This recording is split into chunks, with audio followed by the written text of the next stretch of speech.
માના આમ મને કાંતિ કાકાનું હિન્દી એવું ગમી ગયું હતું, મને એવું લાગ્યું કે એના વિસ્તારમાં એક વખત જાઓ. પાર્ટી પ્રોટોકોલ આવે નહીં તો હું હિન્દીમાં ચાલુ કરું ને 1 કલાકનો ડાયરો કરું ને તમારા પેટમાં દુખાડું.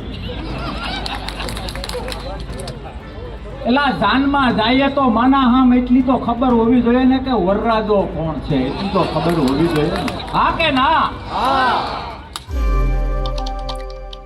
વિસાવદરના ધારાસભ્ય ગોપાલ ઇટાલિયા અને મોરબીના ધારાસભ્ય કાંતિ અમૃતિયા વચ્ચે થોડા સમય અગાઉ આપણે જોયું હતું કે એકબીજાને ચેલેન્જ આપવામાં આવી હતી, પડકાર ફેંકવામાં આવ્યો હતો અને ખાસ કરીને કાંતિ અમૃતિયાએ તો વિધાનસભાની બહાર હાઈ વોલ્ટેજ ડ્રામા પણ કર્યો હતો. પરંતુ ક્યાંક ને ક્યાંક એ સમયે તેમના દ્વારા જે હિન્દી બોલવામાં આવ્યું હતું એ જ હિન્દીને લઈને હવે ક્યાંક કરસનદાસ ભાદરકા છે તેમનું એક સૌથી મોટું નિવેદન સામે આવ્યું છે. ભારતીય જનતા પાર્ટીને લઈને પણ અહીં ક્યાંક મોટી વાત કહેવામાં આવી છે અને ખાસ કરીને 2027 ને લઈને પણ આપ નેતાનો હુંકાર જોવા મળ્યો છે. શું છે સમગ્ર વિષય જોઈશું આજના આ વિડીયોમાં. નમસ્કાર, હું હંસિની અને તમે જોઈ રહ્યા છો નિર્ભય ન્યૂઝ. વિસાવદરમાં ગોપાલ ઇટાલિયા જીત્યા એ બાદ ક્યાંક ને ક્યાંક સૌરાષ્ટ્રમાં પોતાની પકડ વધારે મજબૂત કરવા માટે થઈને અત્યારે હાલ આપના નેતાઓ જનસભા કરી રહ્યા છે.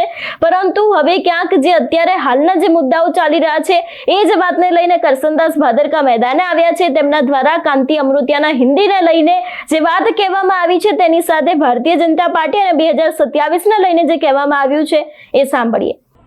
આ બધું કરવું પડે, ખાસ તો તમારા માટે આવ્યા છે. પંકજભાઈએ વાત કરી કે બાપુને બીજે કાર્યક્રમ હતા.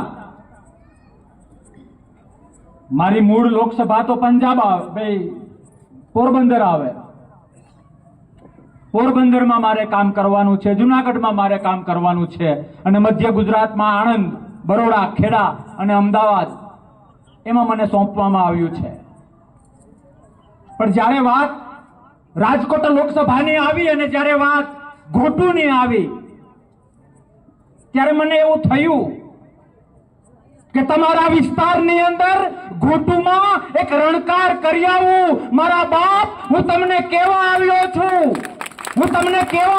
છું કે જ્યારે નાના હતા ને ત્યારે પાટીમાં મોટો એકડો ઘૂંટતા હતા. હા કે ના?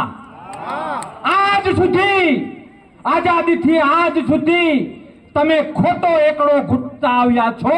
ઘૂંટુના આંગણે મારે આહવાન કરવું છે કે 27 માટે અને આવતી ચૂંટણી માટે ઘૂંટુના લોકો આમ આદમી પાર્ટીનો એકડો એવો ઘૂંટો કે બીજાને ક્યાં સંતાવવું એના ફાફા પડી જાય. અને ઘૂંટુમાં પંકજભાઈ બીજું ખાલી મેં તમારા માન માટે આવ્યો એવું નથી. માના આમ મને કાંતિ કાકાનું હિન્દી એવું ગમી ગયું હતું, મને એવું લાગ્યું કે એના વિસ્તારમાં એક વખત જાઓ. પાર્ટી પ્રોટોકોલ આવે નહીં તો હું હિન્દીમાં ચાલુ કરું ને 1 કલાકનો ડાયરો કરું ને તમારા પેટમાં દુખાડું. એલા જાનમાં જાય તો માના હામ એટલી તો ખબર હોવી જોઈએ ને કે વરરાજો કોણ છે, એટલી તો ખબર હોવી જોઈએ ને. હા કે ના? તમારા હૃદયમાં એક તીર મારવા માટે આવ્યો છું કે આજ સુધી લોકશાહીમાં ક્યાંક ને ક્યાંક જે તાગડદિમના થયા છે એમાં ક્યાંક ને ક્યાંક તમે પાછળ રહી ગયા છે, ક્યાંક ને ક્યાંક હું પાછળ રહી ગયો છું, ક્યાંક ને ક્યાંક તમારા દીકરા અને દીકરીઓ પાછળ રહી ગયા છે, ક્યાંક ને ક્યાંક મારા દીકરા અને દીકરીઓ પાછળ રહી ગયા છે. અને એના માટે કોઈ જવાબદાર હોય તો લોકશાહીમાં કોઈ વિસ્તાર જવાબદાર નથી હોતો, લોકશાહીમાં કોઈ માણસ જવાબદાર નથી હોતો, લોકશાહીમાં સત્તાધારી પક્ષ સિવાય બીજું કોઈ જવાબદાર નથી હોતું. અને એના માટે તમને વિનંતી કરવા આવ્યા છીએ. અમને અનુભવ છે, અમે તળિયેથી ઊભા થયેલા છીએ કે હું તો ભાઈ ભાજપમાં જોડાયેલો છું, હું તો કોંગ્રેસમાં જોડાયેલો છું. હા કે ના? સાહેબ, હું વિદ્યાનગરમાં વધુ રહું છું. વિદ્યાનગરમાં યુવાનોને મજા આવશે. પ્રેમ લગ્ન શબ્દ તમે સાંભળ્યો છે? લવ મેરેજ, પ્રેમ લગ્ન. આ લોકોએ 30 વર્ષથી પ્રેમ લગ્નના નામે નફરતના લગ્ન કર્યા છે. હવે તમારા છૂટાછેડા લેવા માટે કુટુંબમાં આવ્યો છું. પ્રેમ લગ્નના નામે અમે તમારા છીએ, અમે દેશના છીએ, અમે ધર્મના છીએ એવી સાચી ખોટી વાતો કરીને ગુજરાત અને દેશને જે ગેરમાર્ગે દોરવામાં આવે છે એના માટે સત્યની વાત તમારા કાન સુધી પહોંચાડવાનો પ્રયત્ન કર્યો છે.